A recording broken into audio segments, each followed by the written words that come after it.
So, at the very heart of this condition is one central question. What actually happens when the protein designed to carry life-giving oxygen through our veins is built from a faulty blueprint? Let's dive in and find out. All right, here's our roadmap. We'll start with the blood's crucial oxygen carrier. Then, we'll pinpoint the exact genetic glitch that messes it all up. From there, we'll see the destructive cascade it causes in our red blood cells, witness the body-wide impact, and finally, look at how this whole thing is diagnosed and managed. You know, before we can really get into what goes wrong, we first have to understand what right looks like. And that story begins with one absolutely remarkable protein, hemoglobin. Okay, think of hemoglobin as the ultimate delivery service inside your red blood cells. Its whole job is to pick up oxygen in your lungs and drop it off to every single tissue in your body. Its structure is everything. It's built from 4 protein parts called globin chains. And that number, 4, is absolutely crucial to our story. So in a healthy adult, a whopping 97% of all hemoglobin is a specific type called hemoglobin A. It's made of 2 alpha-globin chains and 2 beta-globin chains. And it's that beta-globin chain that's about to become the missing star of our show. So now, let's get to the source of the problem. We're zooming out from the protein itself to the instruction manual that creates it, our DNA. The entire disorder, everything we're about to see, starts with one tiny error, right here. And this is what's so wild. We're talking about a single-point mutation.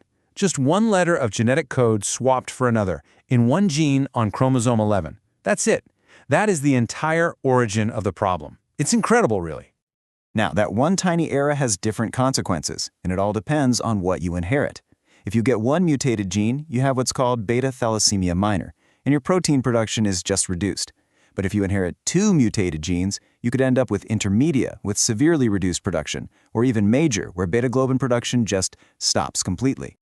So what actually happens inside the cell when this key building block is missing? This is where a simple production problem spirals into a full-blown crisis for the red blood cells. Is this absolutely devastating chain reaction. See, without the beta chains to partner up with, all these alpha chains are just left floating around. They start to pile up and clump together, forming these toxic little bundles called inclusions.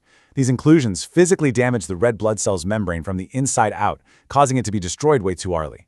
That process is called hemolysis. And get this isn't just happening out in the bloodstream. The destruction starts right in the factory, in the bone marrow.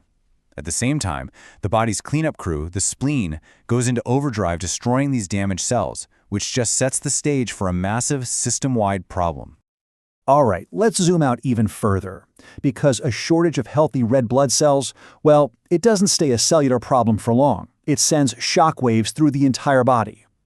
The immediate result of having too few oxygen-carrying cells is anemia. And that brings all the classic symptoms you might expect. You get paleness or a pallor from the lack of red blood.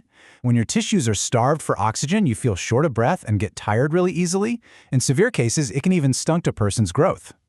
But here's the thing. Your body is a fighter. It senses that oxygen shortage, and it just goes into overdrive, trying to produce more red blood cells. But here's the tragic irony. Its desperate attempts to compensate often cause even more severe complications.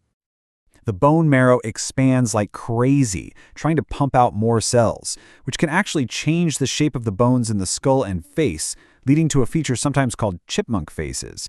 Other organs, like the liver and spleen, also try to pitch in and make blood cells, which causes them to get way too big.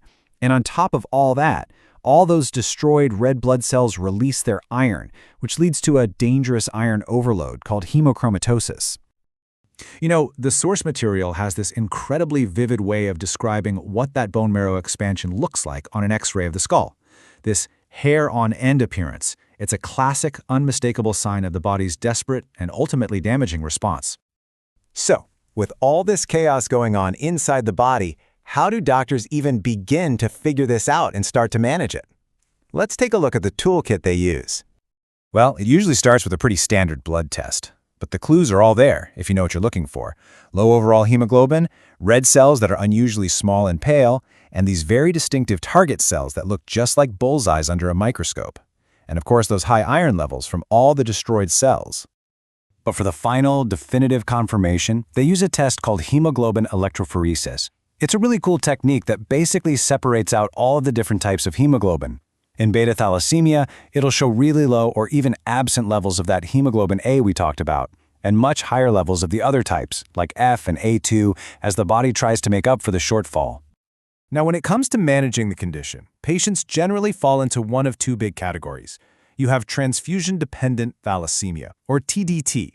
This group includes thalassemia major, and these patients need regular blood transfusions just to survive. Then you have non-transfusion-dependent thalassemia, or NTDT, which includes thalassemia minor, where regular transfusions aren't needed. So the treatment toolkit is really all about managing those consequences we just talked about.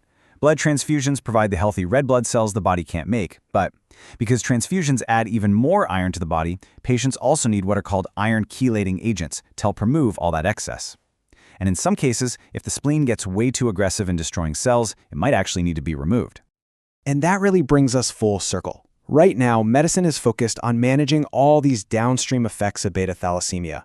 But we know this all started with one single mistake in a genetic blueprint. So the big question for the future has to be, as our scientific tools get sharper and sharper, how might we one day go back to the source and just rewrite that faulty blueprint itself?